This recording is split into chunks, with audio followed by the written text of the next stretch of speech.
भगवते हरि ओम वासुदेवाय। प्रभातम। ओम नमो भगवते वासुदेवाय। ओम नमो भगवते वासुदेवाय। ओम नमो भगवते वासुदेवाय। ओम नमो भगवते वासुदेवाय। ओम नमो भगवते वासुदेवाय। ओम नमो भगवते वासुदेवाय। ओम नमो भगवते वासुदेवाय। ओम नमो भगवते वासुदेवाय। ओम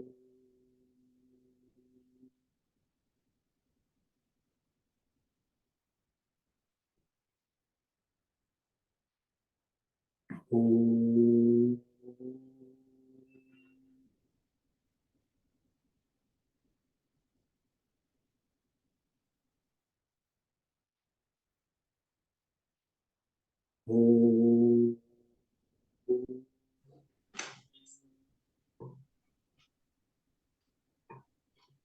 नमो नारायण। ओम श्री परमात्मने नमो नमः। ओम गंगणपतये नमो नमः। ओम सन सरस्वत्यै नमो नमः। ओम गुं गुरुभ्यो नमो नमः। ओम सहनाववतु सहनौ भुनक्तु सह वीर्यं करवावहै तेजस्विनावधीतमस्तु मा विद्विषावहै। ओम शांति शांति शांति। सदाशिवसमारम्भां शंकराचार्यमध्यमाम् अस्मदाचार्यपर्यन्तां वन्दे गुरुपरम्पराम्। ओम पार्थाय प्रतिबोधितां भगवता नारायणेन स्वयं व्यासेन ग्रथितां पुराणमुनिना मध्ये महाभारतम् अद्वैतामृतवर्षिणीं भगवतीम् अष्टादशाध्यायिनीम् अम्ब त्वामनुसन्दधामि भगवद्गीते भवद्वेषिणि। वसुदेवसुतं देवं कंसचाणूरमर्दनं देवकी परमानन्दं कृष्णं वन्दे जगद्गुरुं। नमस्ते परमं ब्रह्म सच्चिदानन्दरूपाय निर्गुणाय नमस्तुभ्यं ओंकाराय नमो नमः। सर्वे दुर्गाणि तरन्तु सर्वे भद्राणि पश्यन्तु सर्वे सद्बुद्धिमाप्नोतु सर्वे सर्वत्र नंदतु। ओम तत्सत। ओम ओम ओम। आप सभी ऑनलाइन नेटवर्क पर उपस्थित भगवद गीता श्रवण साधकों को आज प्रातः का अभिवादन अभिनंदन अभिवंदन। हरि ओम हरि ओम हरि ओम। हम सबको आज का यह दिव्य दिन तन मन धन जन देश काल विषय वस्तु परिस्थिति अवस्था अध्यात्म भौतिक दैविक क्षेत्र व्यष्टि समष्टि सभी को अपने अपने पूर्व में अनंत जन्मों में किए हुए संचित पाप पुण्य धर्म अधर्म मिश्र कर्मों के पके हुए फल स्वरूप में वर्तमान में आज सभी को अपने अपने प्रारब्ध अनुसार परमेश्वरी अचिंत्य योग माया के माध्यम से प्रसाद स्वरूप में प्राप्त हुआ है। अतः आज का यह दिव्य दिन परमार्थ हेतु निष्काम सेवा यज्ञ देव यज्ञ ऋषि यज्ञ पितृ यज्ञ मानव यज्ञ भूत प्राणी यज्ञ सात्विक दान शायक वाचिक मानसिक तप निष्काम कर्म योग, ध्यान योग, भक्ति योग, ज्ञान योग, साधना, स्वाध्याय, वेद शास्त्रों का अध्ययन, अध्यापन, उपासना, आराधना के लिए समर्पित करे और कराए। अत्यंत दुर्लभ मनुष्य जीवन को परमार्थ हेतु सार्थक करे और कराए। आज विक्रम संवत 2081 कार्तिक मास कृष्ण पक्ष की एकादशी तिथि और ये कल सुबह 6:30 तक, उसके बाद द्वादशी लग जाती है। आज है हस्त नक्षत्र सुबह 8:52 तक, उसके बाद चित्रा नक्षत्र लगता है और यहाँ शीत ऋतु, हेमंत ऋतु प्रारंभ हो चुकी है। रात्रि का न्यूनतम तापमान 6 डिग्री और अभी 9 डिग्री तापमान है 7 बजे, और दिन का अधिकतम सूर्य नारायण आने के बाद अधिकतम तापमान 24 डिग्री है और वायु की गति 10-15 किलोमीटर प्रति घंटा शीत वायु चलती रहती। ईस्वी सन 2023 8 दिसंबर 2023 सुबह के 7 बजने वाले हैं। कलयुग का प्रथम चरण 5248वां वर्ष, 7वां वैवस्वत मनवंतर श्वेत वराह कल्प, ब्रह्मा जी का 26वां दिन और 51वां वर्ष चल रहा है। तो ऐसे अनंत कोटि ब्रह्मांडीय परमेश्वरी अचिंत्य योग माया में हमारा यह एक ब्रह्मांड, इस ब्रह्मांड में ये पृथ्वी लोक में समुद्र के ऊपर जम्बू द्वीप में विश्व का एकमात्र वैदिक राष्ट्र भारत, उत्तर हिमालय प्रांत में उत्तराखंड राज्य में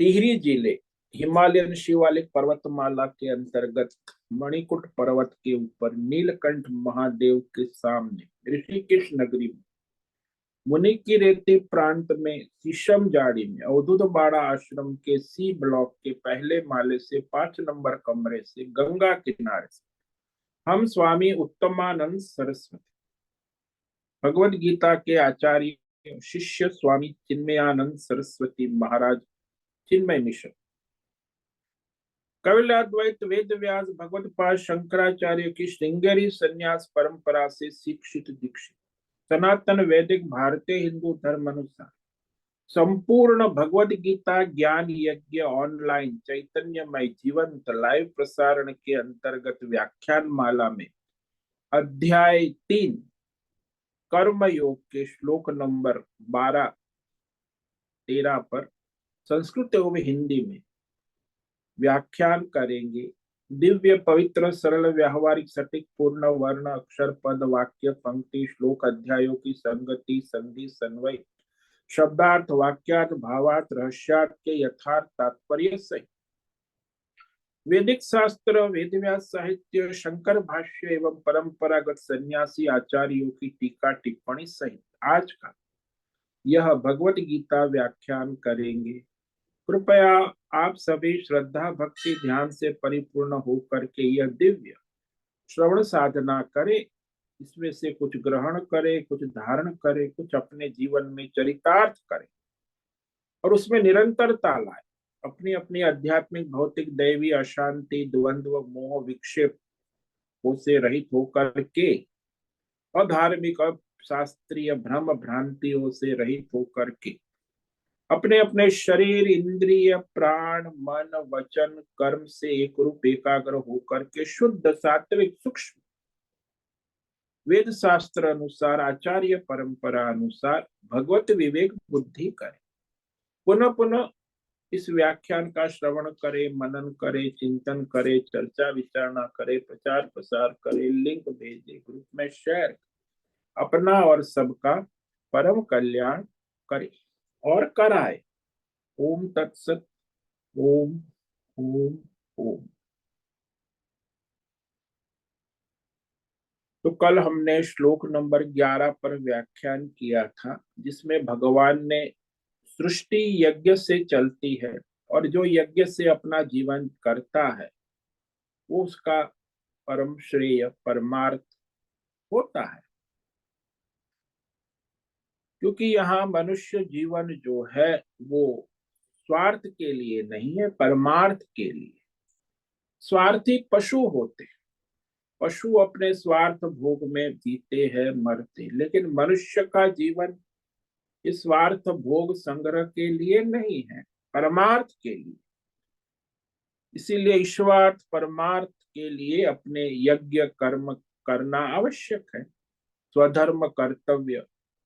वो भगवान ने कहा, देवान् भावयतानेन ते देवा भावयन्तु वः परस्परं भावयन्त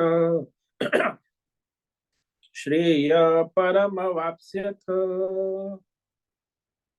तो कहते जब ब्रह्मा जी ने सृष्टि की तो उन्होंने कहा सभी को, प्रजाओं को, कि तुम परस्पर एक दूसरे का सहाय होकर वृद्धि को प्राप्त करो, समृद्धि को प्राप्त करो और मोक्ष को प्राप्त करो। तो इस समष्टि यज्ञ के द्वारा, अनेन, यानी समष्टि यज्ञ क्या है?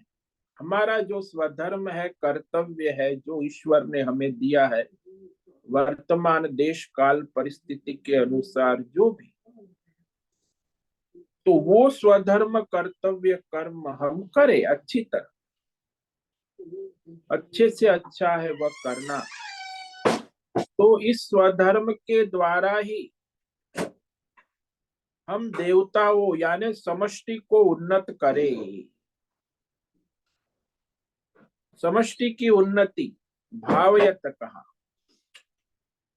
और फिर वो समष्टि है हमारी उन्नति करे, यानी परस्पर एक दूसरे को उन्नत करते हुए परमार्थ को प्राप्त हो जाओगे। तो यहाँ एक दूसरे को सहायक होना परस्पर, तब वो अध्यात्म धर्म और परमार्थ सिद्ध होता, नहीं तो फिर अधर्म होता।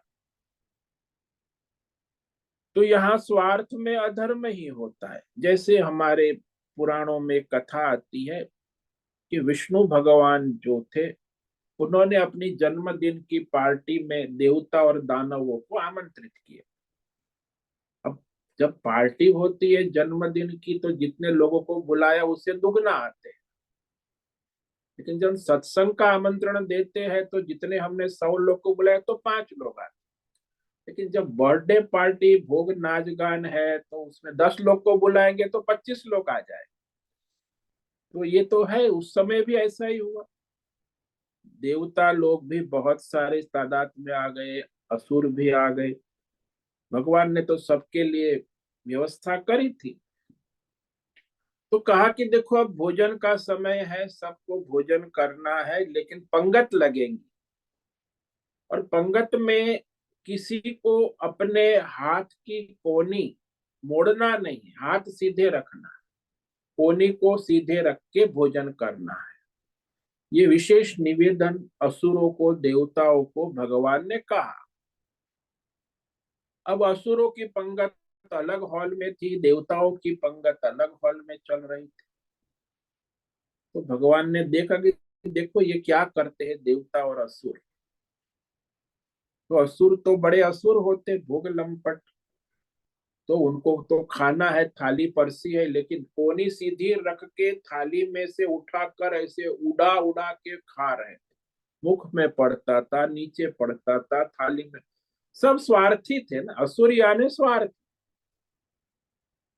तो बस अपना खा रहे थे, कोनी तो मोड़नी है नहीं, तो कोनी को मोड़े बिना असुर खा रहे, अपने उड़ा उड़ा के मुख में पड़ता है, नीचे पड़ता है, बाहर पड़ता है, आंख में पड़ता है, और फिर हा हा हो हे वो भी उनका चलता।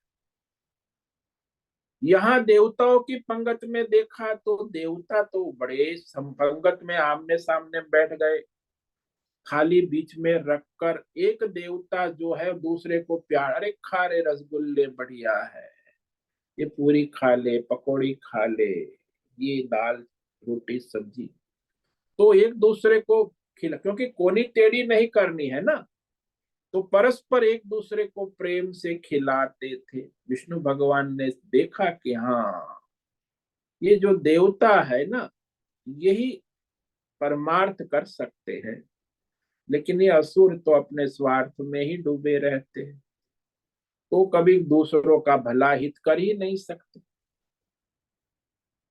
तो इस तरह परस्परम भावयंत, एक दूसरे के सहायक होकर ही उन्नति होती है सबकी। केवल अपनी उन्नति चाहते दूसरों को लूटना हो जो असुरों का काम है, डाकू लुटेरे, भगवान आगे कहेंगे कि वे लोग तो लुटेरे हैं, चोर है, डाकू है, कि अपना दूसरों को समष्टि को लूट कर अपना इकट्ठा करके भोग करते।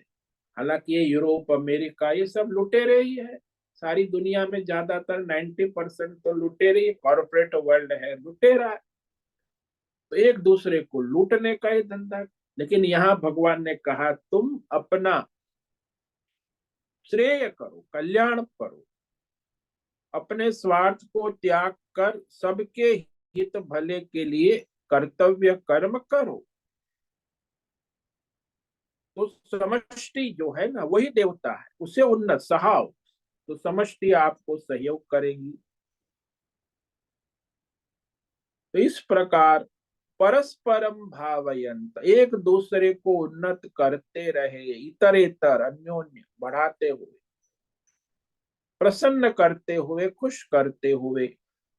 जैसे शास्त्रों में अंध पंगु न्याय, अंध पंगु न्याय कहते परस्परम भाव, कि एक अंधा था, उसे ऋषिकेश से हरिद्वार जाना था, और एक पंगु था, तो अब दोनों कैसे जा सकते, पैदल जाना है।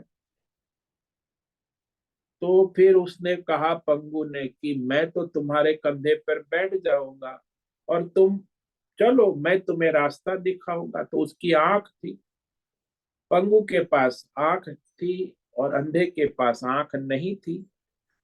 तो अंधा और पंगु अपने लक्ष्य की ओर परस्पर एक दूसरे को सहाय करते हुए पहुंच गए, क्योंकि वो पंगु चल नहीं सकता था और अंधा तो देख नहीं सकता, दोनों को अपने लक्ष्य की ओर जाना था। परमार्थ इसी तरह व्यष्टि समष्टि एक दूसरे को सहायक करे, दोनों का कल्याण हो जाता। तो परम श्रेय कहा, फिर परम श्रेय यानी मोक्ष की ओर, परमार्थ की ओर आगे बढ़ जाओगे। इससे विपरीत यदि मनुष्य स्वार्थ करेगा तो उसका परिणाम क्या होगा, ये अब भगवान आगे के श्लोक में कहते। इष्टान भोगान ही वो देवा दास्यन्ते यज्ञ भाविता तैर्दत्तान प्रदायेभ्यो यो भुङ्क्तेस्तेन एव सः। इष्टान भोगान ही वो देवा दास्यन्ते यज्ञ भावित। पहली पंक्ति, इस यज्ञ कर्म के द्वारा देवताओं को उन्नत करो, तो वो देवता समष्टि बिना मांगे ही तुम्हारी सभी आवश्यकताएं पूरी कर देंगे।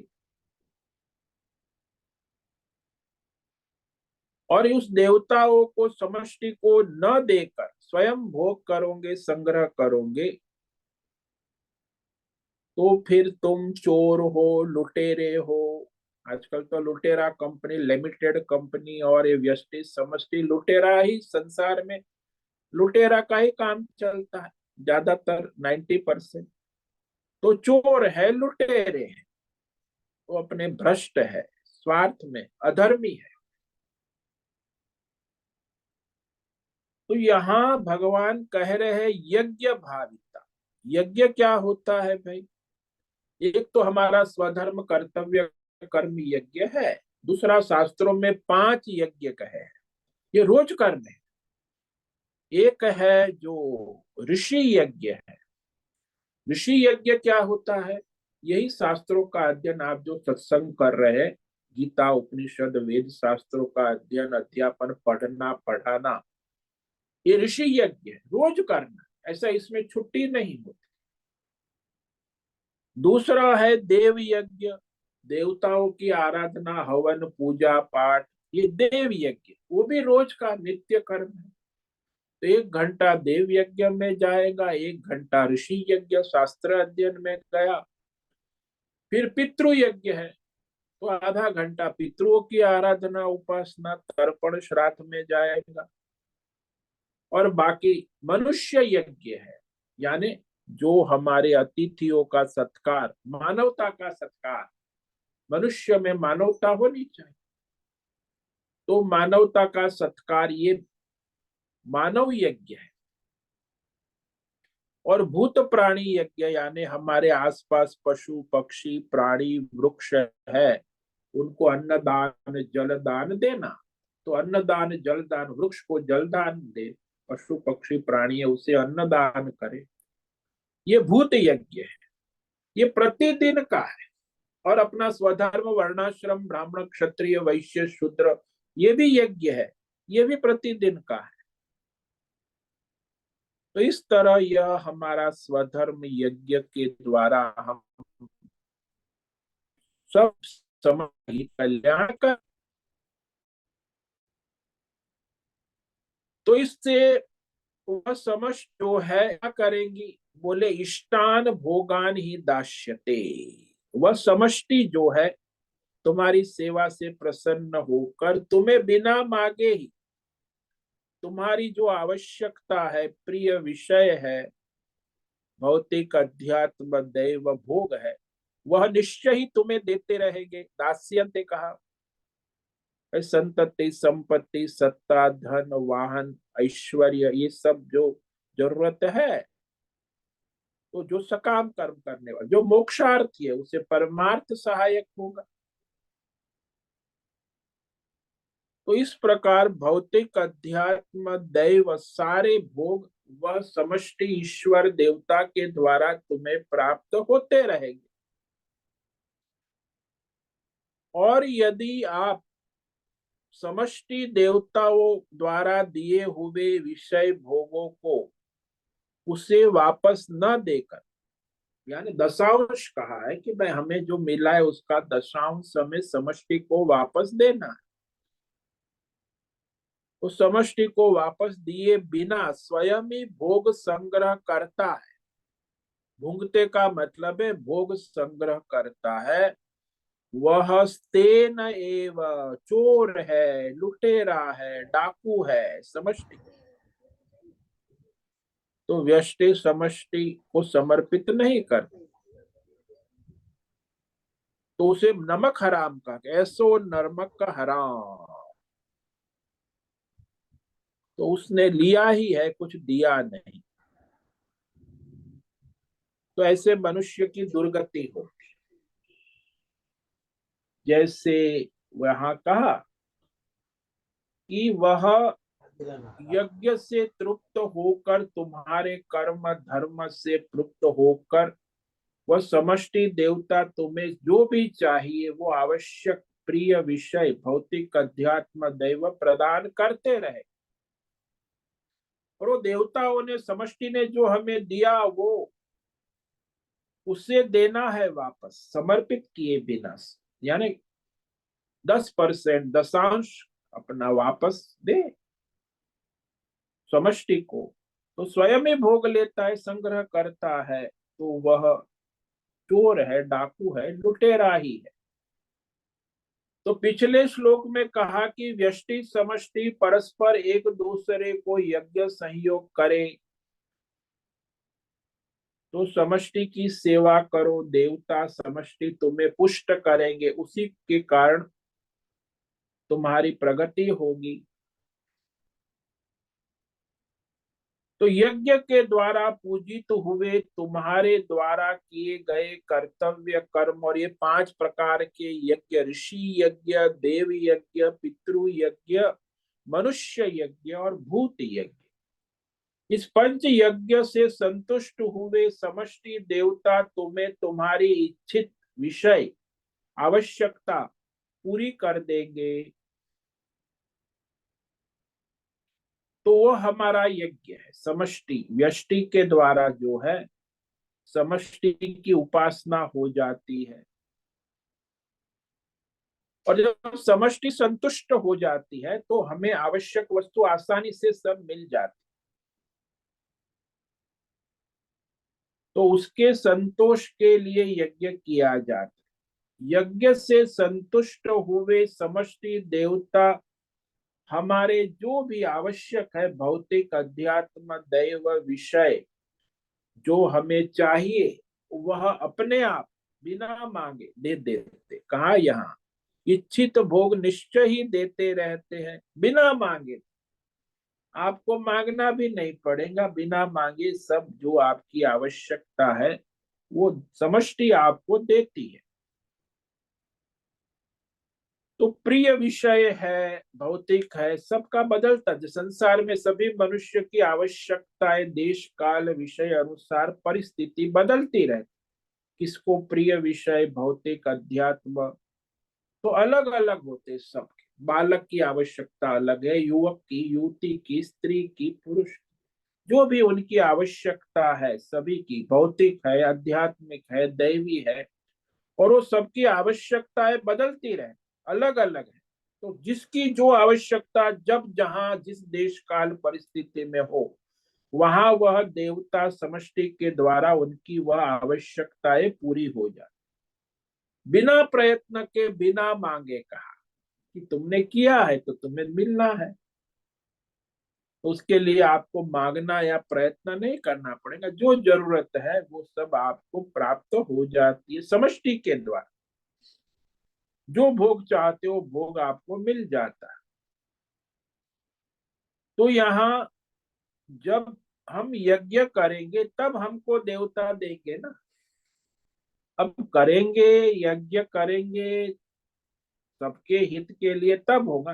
स्वार्थ के लिए भोग संग्रह करेंगे तो फिर देवता को दंड देंगे। तो प्रिय विषय भोग हमें तब मिलेगा जब हम कुछ देंगे। तो यज्ञ से पुष्ट होकर देवता तुम्हें जो भी प्रिय भोग्य विषय पदार्थ चाहिए वो दे देते। और जो दिया देवताओं ने हमें, कहते वो देवताओं ने जो हमें दिया उसे बिना वापस एक्नॉलेज किए, धन्यवाद आभार करके उसे देकर वापस कुछ दशांश देकर भोग करता है तो वो तो यज्ञ है। लेकिन जो देता ही नहीं है, धन्यवाद भी व्यक्त नहीं करता है और केवल स्वयं उसका भोग करता है, वह डाकू है, चोर है, लुटेरा है। मानो के वो किसान है, खेती बाड़ी करता है, उसने अन्न बोया तो पृथ्वी ने उसे बहुत सारा अन्न फसल मिल गई। अब एक बोरी बो दी तो उसे 100 बोरी मिल गई, 100 बोरी अन्न मिल। अब वो अगले साल फिर पृथ्वी को दाना नहीं देगा तो फिर उसे अगले साल कैसे 100 बोरी मिलेंगी। सारी 100 की 100 बोरी बेच देगा बाजार में तो फिर पृथ्वी को वापस दाने डालेगा तो पृथ्वी उसे और देगी ना। यही नियम है, देना और लेना। पृथ्वी से लिया है, पृथ्वी के लिए उसने 2-4 बोरी रख दी। अगले साल वर्षा ऋतु के पहले फिर धान बो दिया, अन्न पृथ्वी को दिया तो पृथ्वी ने वापस उसे और 100 बोरी दे दी। तो ऐसे ये आप देंगे। अब वहां को 100 बोरी दी तो उसे दशांश देना पड़ा कि एक बोरी उसने 2 बोरी रख ली, जो अगले साल फिर वो धान बोएगा तो पृथ्वी उसे फिर धन देगी। तो ये प्रकृति का नियम है।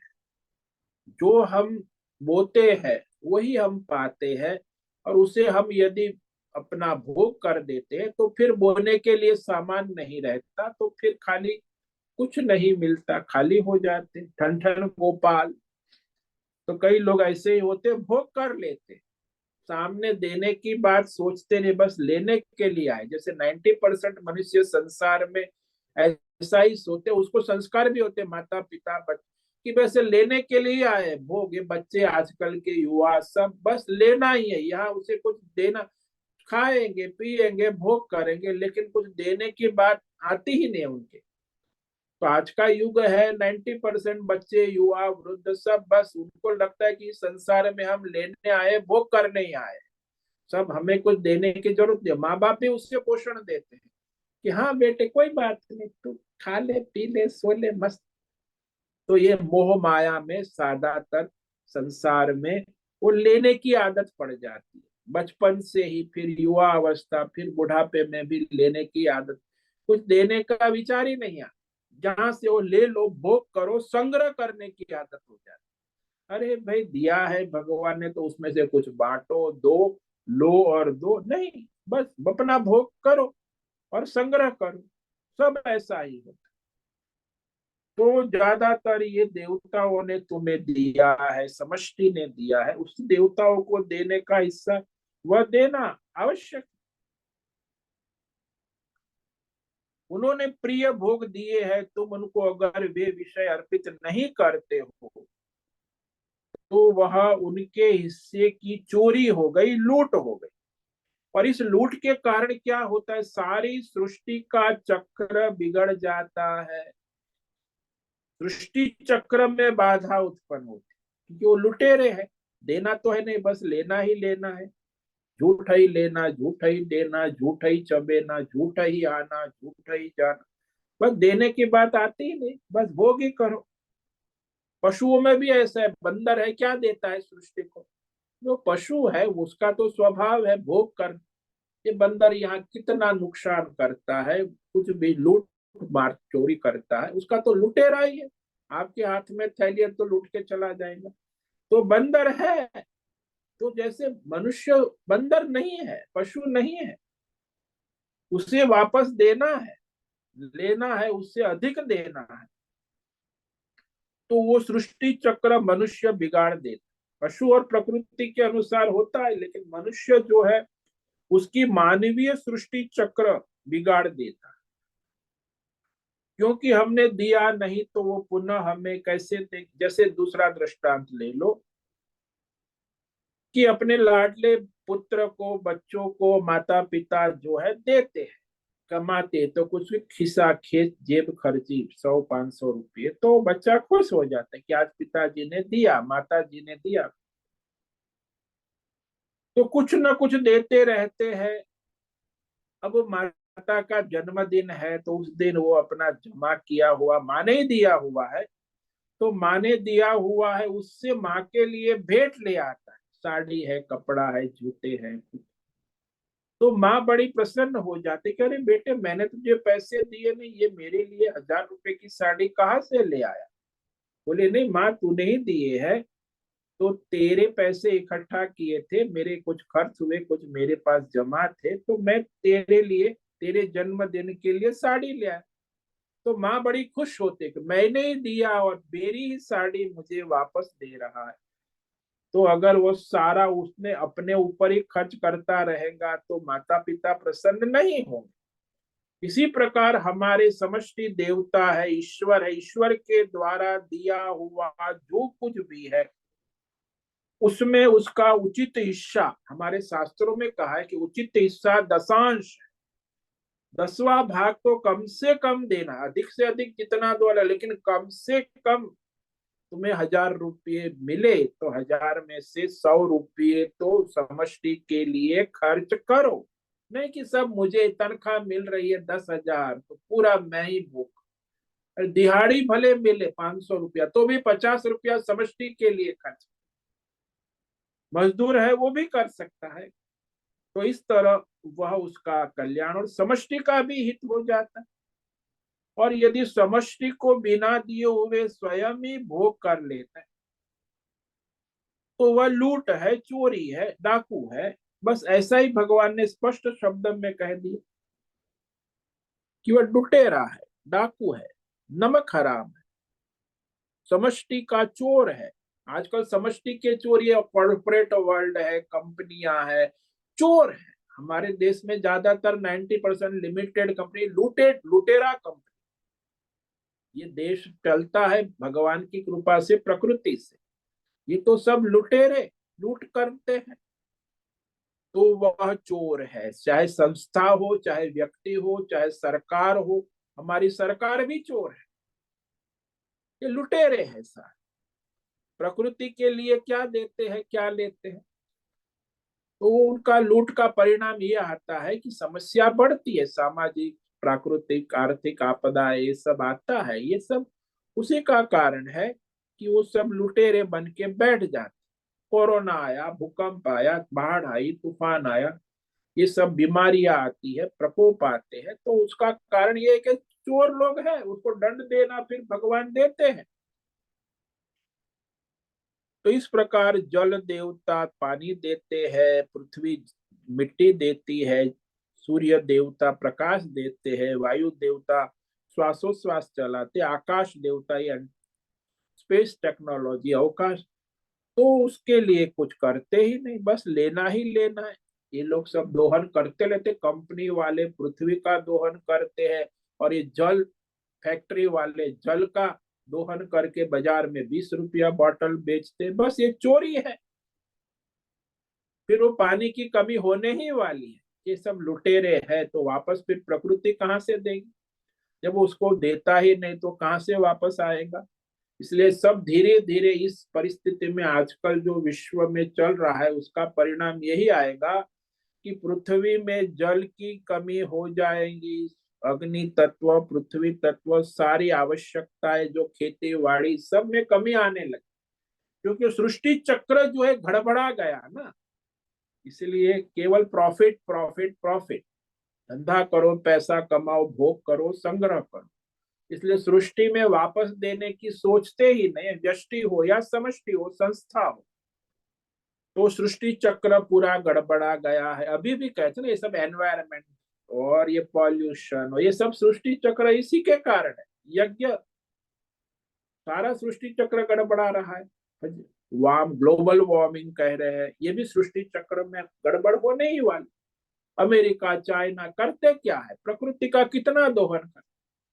देने की बात आती कुछ नहीं, बस भोगी करते, संग्रह कर।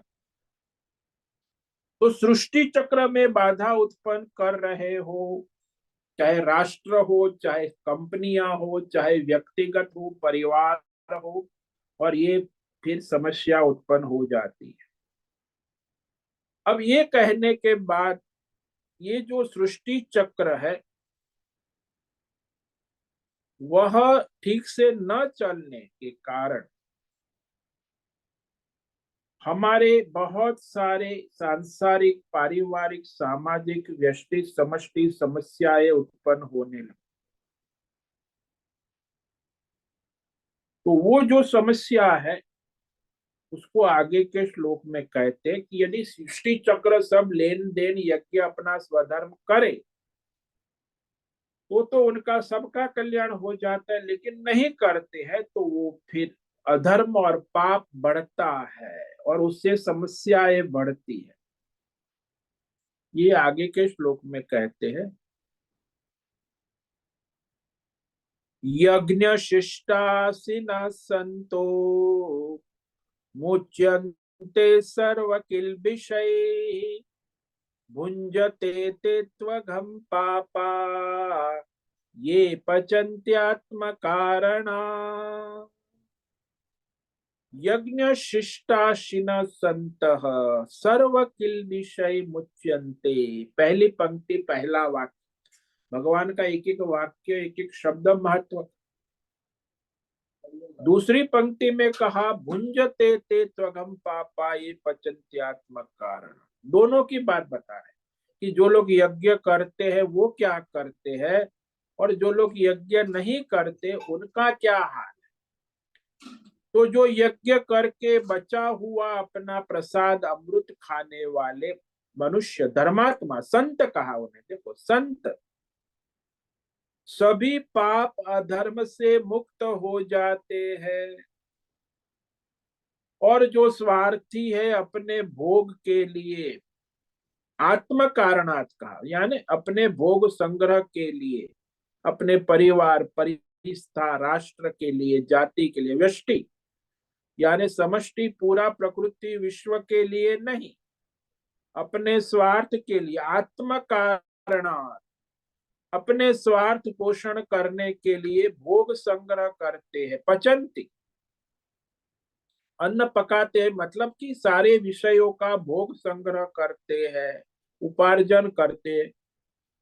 वह पाप ही भोग करते हैं, पाप ही संग्रह करते, अघम भुंजते, पाप का ही भोग करते हैं, पाप का ही संग्रह। भाई धन संपत्ति अपनी कमाई अधर्म पाप की, उसका बड़ा बुरा हाल है।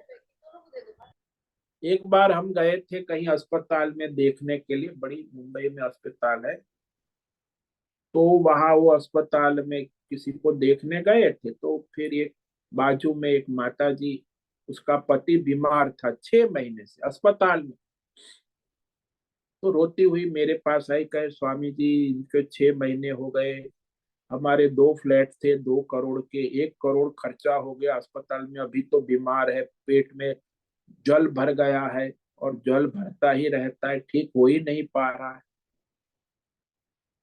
मैंने कहा कि करते क्या थे ये? बोले ये सरकारी अफसर थे। तो कहा कि घूस बूस सब उल्टा सीधा करते? बोले हाँ करते थे। अब उल्टा सीधा करके 2 करोड़ के 2 फ्लैट बना लिए थे, और वो सरकारी नौकरी में 2 करोड़ के 2 फ्लैट कहाँ से होंगे? तो मैंने कहा देखो माता जी, कर्म का सिद्धांत गीता के अनुसार मैं तुम्हें कहता हूं कि इसने जो पाप की कमाई करोड़ों रुपए अपने घूस के लिए है, उसी का हिसाब दे रहा है। और वो 6 महीने से जो अस्पताल में पड़ा है, बीमार है, वो उसके 1 करोड़ रुपए खर्च हो गए, ये उसकी पाप की कमाई जब तक पूरी नहीं होगी तब तक वो बीमार ही रहेगा और हिसाब पूरा लेगा। इसीलिए वो पाप की कमाई का फल, आजकल जो अस्पताल में सब लाखों करोड़, वो सब पाप की कमाई वहीं जाएगी। उस कष्ट है, नरक है। ये अस्पताल है क्या? नरक। और सभी अपने कर्मों का फल भोगते, वहां जाके करोड़ों रुपया देंगे, लेकिन दान धर्म यज्ञ जीवन में किया ही नहीं, पाप की कमाई है, तो अस्पताल सब बढ़ती जाती है, दवाई बीमारियां, तो ये सब है, अपने कर्मों का फल ही भोगना है सभी। तो आत्मा कारण, ये बात यहाँ स्पष्ट। तो माता जी कह रहे स्वामी जी आपने ये क्या कह दिया, ये ठीक होने? अब मैं बोला जब तक उसकी पाप की कमाई वो ठीक होने वाला नहीं, अस्पताल का बिल चढ़ता रहेगा, जब तक उसका हिसाब पाप का पूरा नहीं होगा ये भोगेगा, अपने ही कर्म भोग रहा है। उसमें तुम भगवान से प्रार्थना करो, कुछ नहीं कर सकते। तो ये संसार है, लोगों को पता नहीं कि ये सब मैंने ये क्या किया। अरे भाई अपने कर्मों का फल ही भोगना, इस जन्म में नहीं तो अगले जन्म में भोगना तो है। तो जो पापी है अधर्म है, करते हैं कि हम बड़ा सुखी हो जाएंगे, पाप करके अपने लिए इकट्ठा कर लेते, परिवार के लिए। परिवार में भी जो कलह है सब पापी तो है। आजकल परिवार में घर घर में झगड़ा, संस्था जाति समाज, ये सब क्या है? पापी तो है, स्वार्थ। तो पाप का ही भोग संग्रह करते और भोगते हैं। भगवान ने कहा ये पाप भोगते हैं सभी अपने अपने, व्यष्टि हो या समष्टि हो, राष्ट्र हो।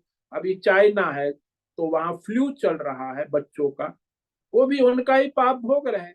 ऐसा थोड़ी है, प्रकृति ईश्वर तो देता है, लेकिन ये लोग बस भोग ही करना है।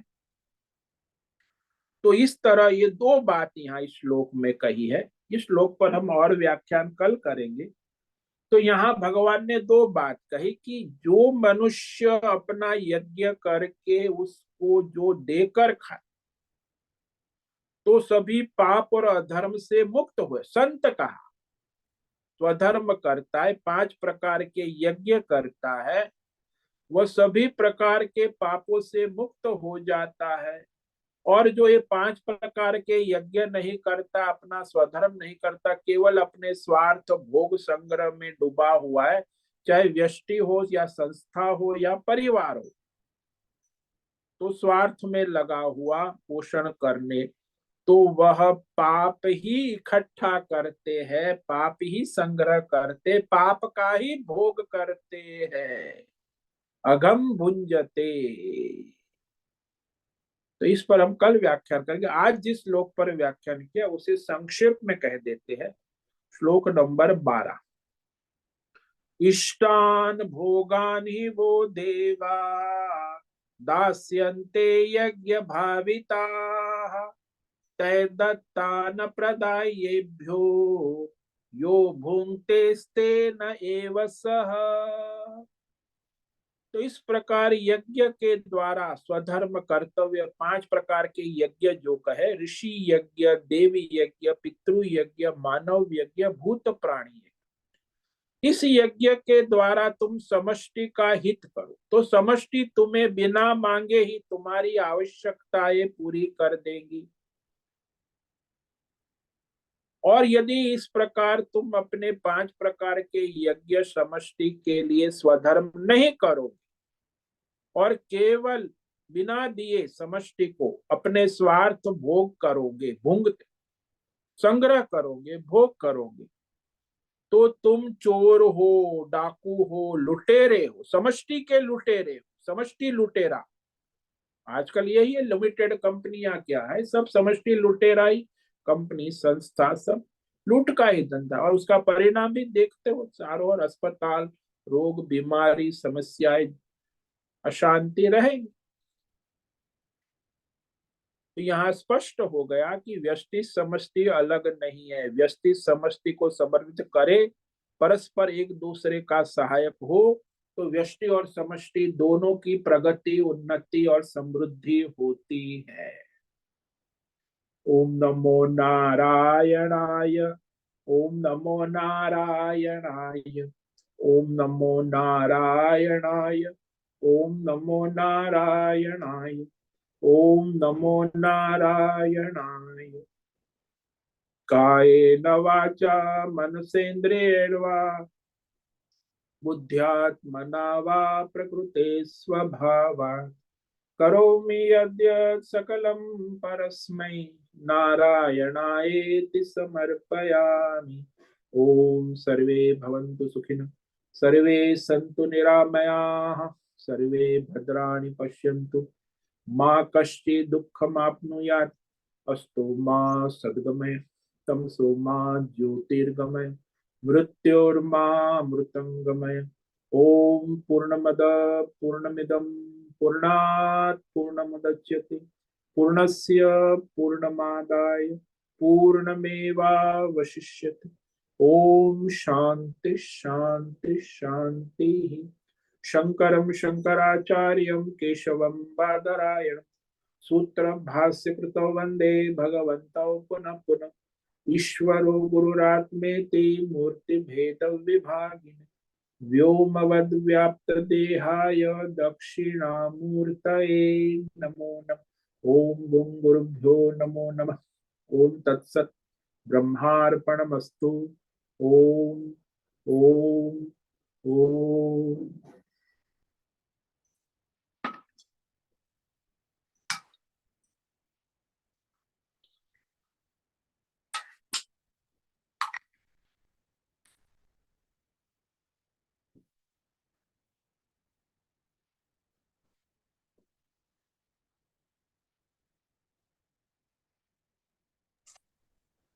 हरिओम हरिओम हरिओम स्वामी जी।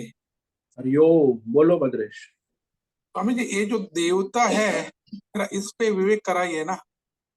अलग अलग देवता जो है, और हाँ, ये सारे देवता आपके सामने है। पृथ्वी, जल, अग्नि, वायु, आकाश, ये तो मुख्य देवता है। सूर्य है, चंद्र है, ये सब समष्टि देवता है। उसी के द्वारा तो सृष्टि में सारा हो रहा है, सामने है सभी के। जल देवता है, जल सूर्य देवता है, प्रकाश वायु देवता है, वायु अग्नि देवता है, गर्मी रसोई करते हो, मनुष्य का जीवन, ये सब समष्टि पर ही तो निर्भर है। सूर्य है, चंद्र है, नक्षत्र है, ग्रह है, तारे हैं, प्रकृति तो सारी उसी पर है ना। फिर हमारे आध्यात्मिक देवता है कि हमारी इंद्रिया है, वो भी देवता है, व्यष्टि देवता। 5 ज्ञानेन्द्रिया, 5 कर्मेंद्रिया, ये सब देवता है। मन है, बुद्धि है, चित्त है, ये सब देवता है। आंख है, कान है, नाक, ये आध्यात्मिक देवता है।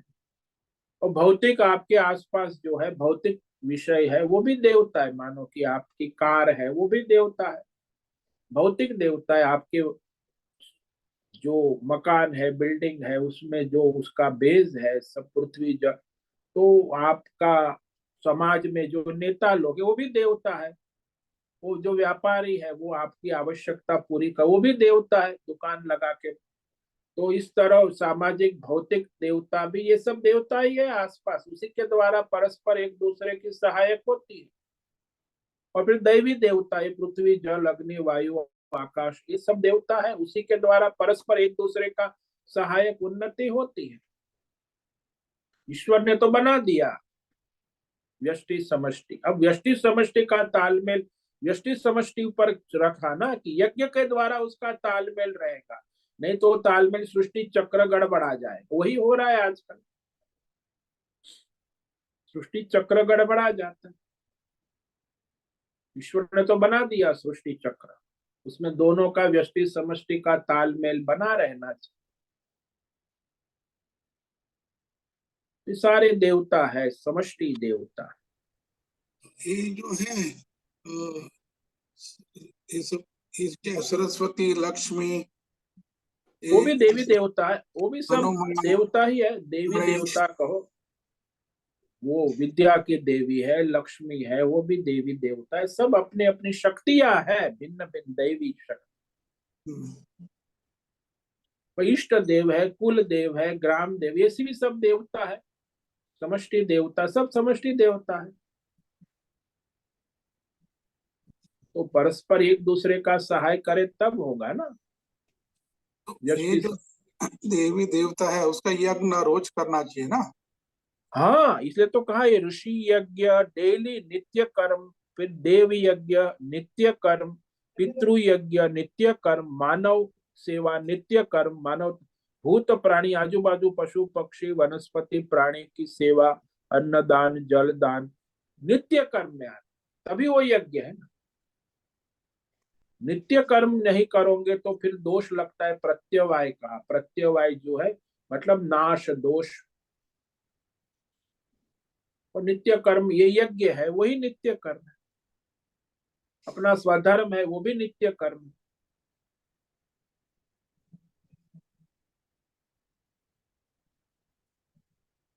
आज के युग में तो कौन करता है ये 5 प्रकार के यज्ञ।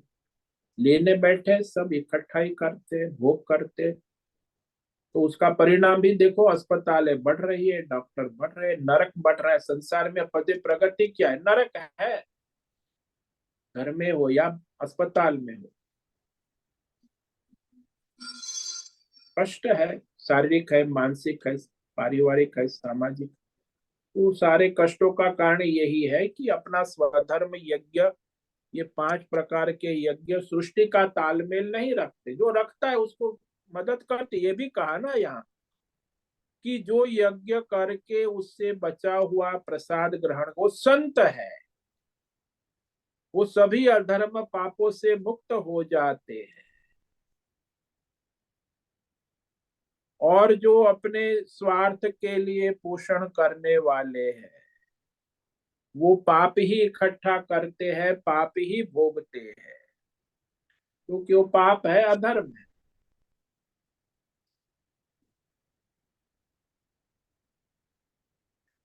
तो दोनों श्लोक में भगवान ने अलग अलग, एक में कहा चोर है, लुटेरा है, और दूसरे में कहा पाप संग्रह करते हैं, पाप का भोग करते, अपने ही करते।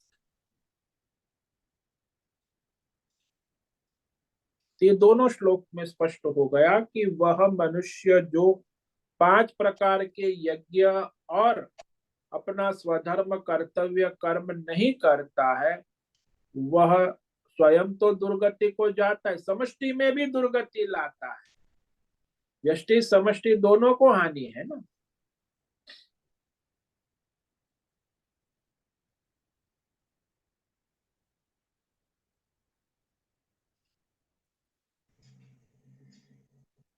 तो ये बात है। स्वामी जी, देवता जो है, जो समष्टि स्वरूप में देता है, वो देवता है ना।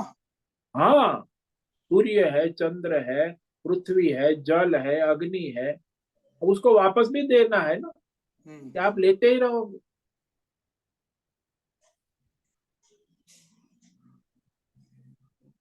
उसकी कृतज्ञता भी व्यक्त करनी पड़ होती है ना। हाँ, धन्यवाद, कृतज्ञता भी व्यक्त कर, तभी तो उसका प्रसन्न ऋण होंगे। उसका ऋण की कृतज्ञता हाँ, तो ये ऋषि ऋण है, देव ऋण है, पितृ ऋण है, हमारे मनुष्य मानवता का ऋण है, भूत प्राणी वृक्ष आदि वनस्पतियों का ऋण है, तो उसका ऋण वापस अदा करना हो। आप तो बस भोगते ही रहते, तो वापस देने की बात सोचना ही नहीं। उसमें दशांश देने को कहा कि दशांश तो कम तुम लुटे हो, उसका दशांश तो दो, तो भी आपका कल्याण हो जाए। उसमें सबसे पहला एटलीस्ट उसका कृतज्ञता व्यक्त करें। हाँ, वो भी आप करो, वो भी जरूरी है।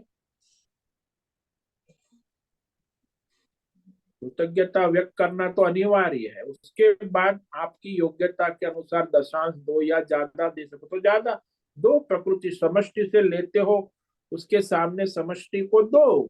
5%, 10%, 20%, केवल लेना और भोग करना, उसमें तो फिर समष्टि चक्र गड़बड़ा जाता है, सृष्टि चक्र।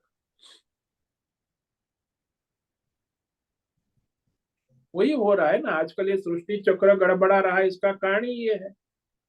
सारा कॉर्पोरेट वर्ल्ड क्या कर रहा है? 90%। तो उसका परिणाम भी तो देखो, सारा आ ही रहा है। सृष्टि चक्र, प्रकृति में अनेक प्रकार की समस्याएं उत्पन्न होने लग। व्यष्टि समष्टि अलग नहीं है ना, तालमेल रहेगा तब दोनों यज्ञ चलेगा, सृष्टि चक्र ठीक से चलेगा।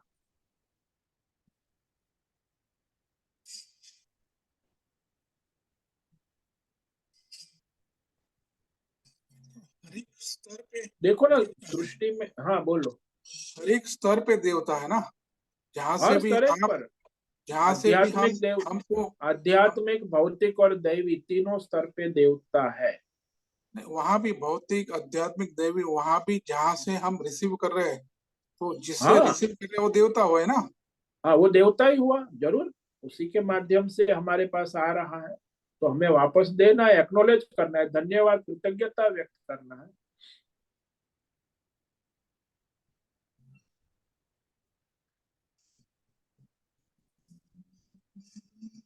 ये जो यज्ञ है, वो इसका बैलेंस रखता है, रिसीविंग एंड हाँ, गिविंग का। ये परस्पर दोनों का बैलेंस, व्यष्टि समष्टि का बैलेंस बना रहता है। वो गड़बड़ा नहीं जाता, सृष्टि चक्र गड़बड़ा था, सृष्टि चक्र ठीक ठीक से चलता है। हम्म।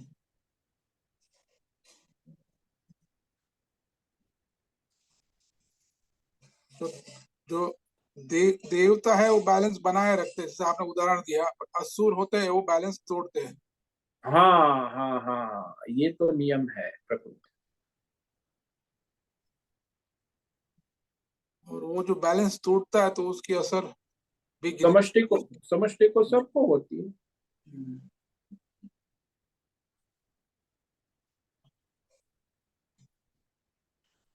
क्योंकि सब जुड़ा हुआ है ना एक दूसरे के साथ। हाँ, व्यष्टि समष्टि जुड़ा हुआ है, अलग तो कुछ है ही नहीं। प्रकृति का नियम है ऐसा ही, सृष्टि ऐसे ही चलती है। व्यष्टि हम्म। समष्टि अलग कहाँ बनी। तो अभी आगे भी कहेंगे सृष्टि चक्र, हम्म। श्लोक नंबर 14-15 में, कि सारा कनेक्टेड कैसे है ऊपर से हम्म। नीचे। हम्म।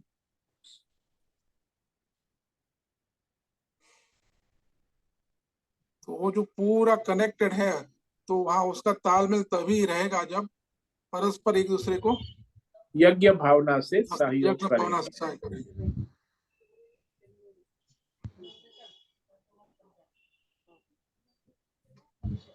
हाँ स्वामी जी, क्लियर हुआ। हाँ, बहुत बहुत ओम नमो नारायण।